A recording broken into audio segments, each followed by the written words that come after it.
Kanghi Khechri hore ko ma'am charge lao. Kano na hanba kari basmati na tawba ahamne kay to agaba.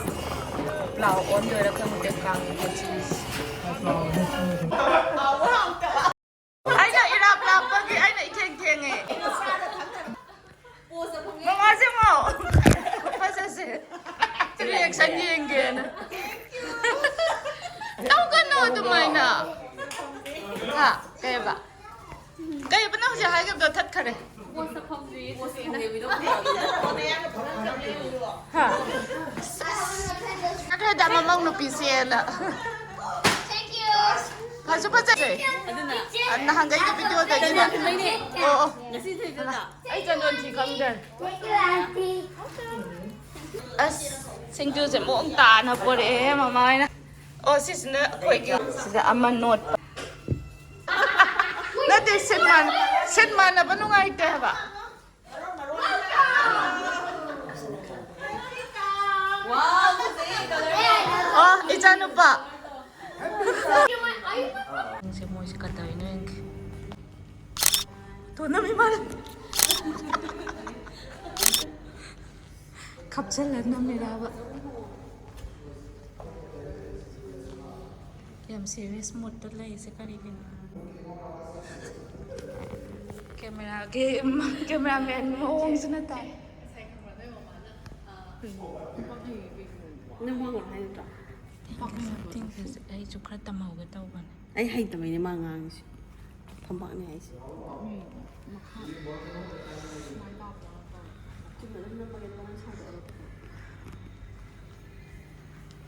Sa ta mathom kang da photo pra thiet li chen na ban ni ki sin dok pi. Ini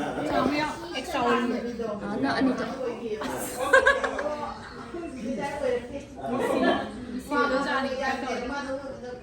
Ci bujia le ba? Bujia kano du lai ya? Singju dak ba? Ay bujia le. Kano do? Kay ba? Isam da ba do? Kay ha ba no?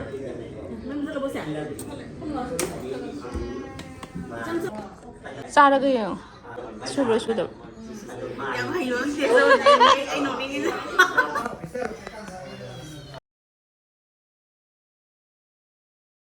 Kamay sudah. Kani siro. Nanti ising chow ba marag taga suba daw na daw. Baka sabdi mo. May panay ko siya sige ni. Ni yang mai ji. Eh, si de wani yang ni de. Ising chow marag da male ha ba. Hao da wan ro khasa da. Apa singju? Na morok yang patah. So da sai. Mama ni de so da.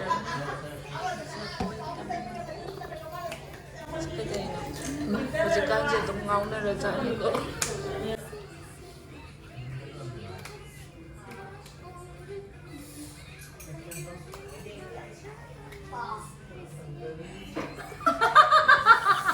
Singju da gini na mis.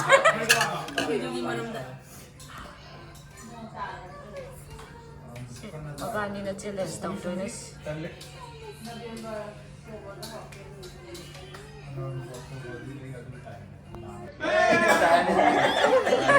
Mami na so yung puto yung mo ba? Nang go to.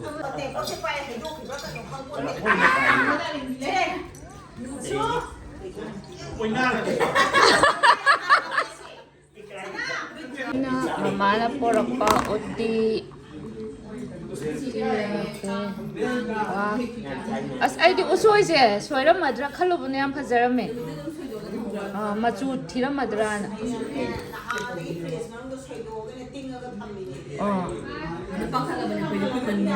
Yang phajar. Ani sina pokora. Sorry. Ama pokora pop thokle chara se mahi yaudre. Sina ije mal ki sina chana. Ye don pop thokle. Cái nồi này, mama sẽ kèm trả cái ngầu tươi này, tức là cái của nhau, nhà là sự đây bộ. mẹ tụi nó là chụp video xem luôn. Mua được bao nhiêu chả? Chana hấp tàu ali mẹ, chị chana hấp tàu. Chana. Chị cái nào? Chị dân. Cậu cái rồi kì. Kaya Ay, di kayo Lord.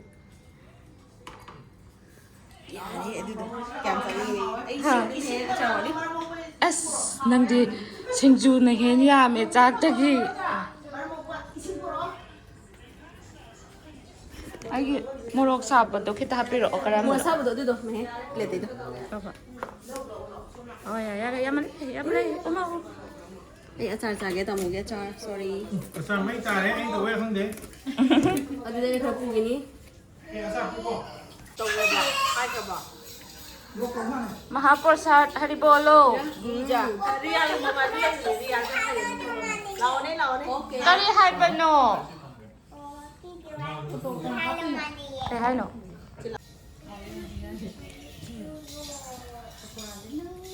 Real photo ka po do video mati ano. Na. Mita. Video lang ka. Video na maya. Video di chess ni tum logo na. Yan ang sagot. How am sa dito. Johan hoy susun tamo.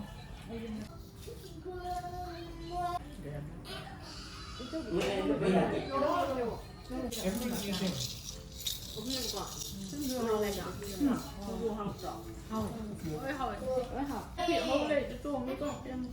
What the hell you do? Like you're squashing me! Khrechi giỏi. You're squeezing me! Giỏi có ngày mà sẽ tắm nhá này. I said you're squeezing me!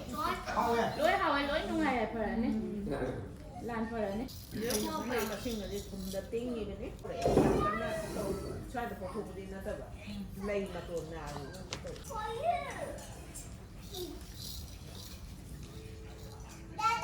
Kari ba? Cái năm lên mày bảo tôi có tại em món khi lên mày bảo. Masak pa jam ni ay ka. Dad, you can do your baby. Anh đi kèm lại mà muốn nè. Ay, zoom out ni. No. Mama sunam ni. Oi. hào đấy Ay, di kayo ting rahi dyan gitong. Samap tam daw ro. Na ko ni he may plate jam ta ulaw ko daw. Ai dè, tấm hạt bìm. Yam chay. Rồi. Mommy. Ay na di hai ni. Ay happy birthday Diura and Bobo. Ano daw ba? That is clear. Happy birthday.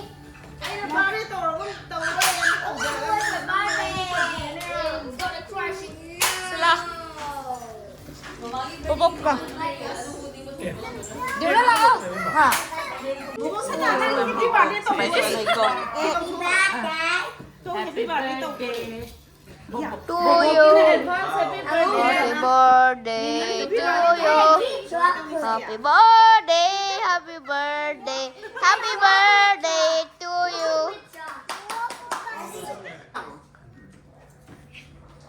Okay, wait.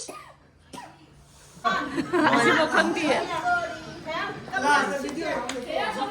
Đâu đi biết đâu mà. Ở khi chị cái bên đây đổ không bao rồi. Phải sẵn nó ăn phải phải kia kẻ nữa nè. Biết đâu cho mình ăn.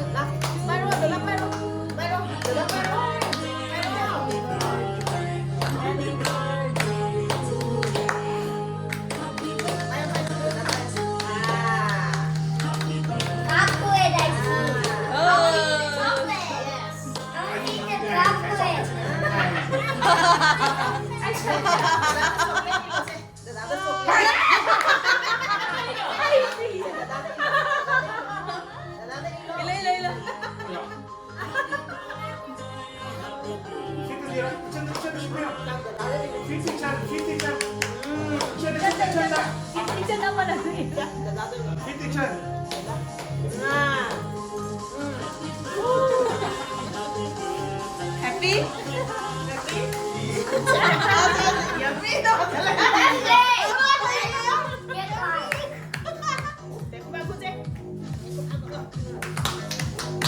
Johan, Let's eat the cake together.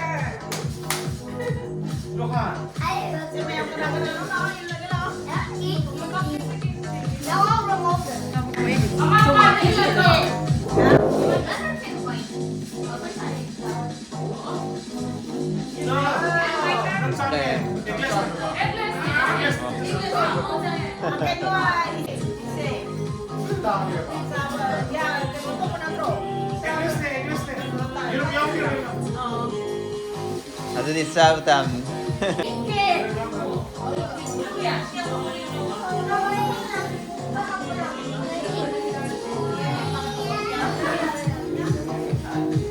I'm happy that they're sleeping here with us. And we are being neck to ankle. Actually, after 3 months, it's my birthday. Yes. And October day. Give the mother birthday lao hai bo ngai. And Otto and my no. Party pamba. After 3 days with 3 months. Bye bye. Bye bye taro. Bye bye. As color ani do yam phajaban. Hensang di ai na hai ka dong ni. Hensang yam hawe. Amuk thing na ra se. Bye bye chang. Nang ka ngarang khechri khar leme aduduga chaminanaba ai mangal uti thongba try tauge punsigi ahanbani haita thongdoini nokna binyo aduga masak phajabra thibra yengminarase hawbodi ai taraga hangani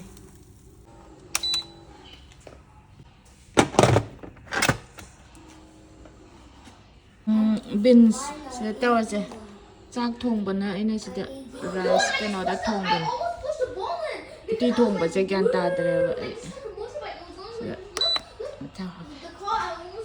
20 minutes. Do not plan. Hamba thong do ni punchi. Costa. It tawba. Almost there.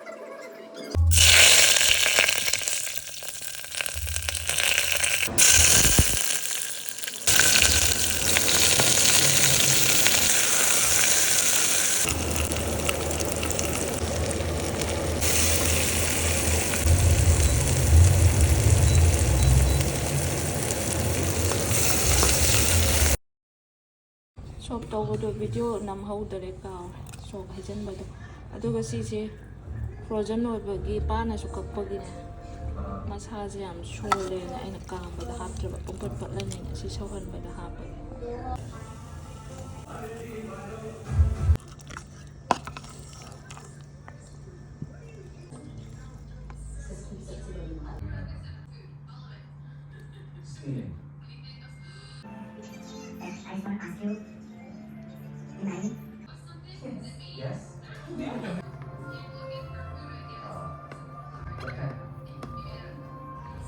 uti thong ba jai na kaw dana ne aten sang thong be habit ta yai ngang khrap chalure to gi khitang murak chatle do haw tiam haw re do hoje imong kai seng to poloi raga amu photo mathang ucharake yengminase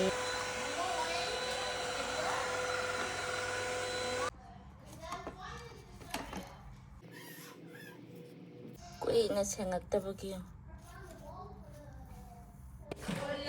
Taro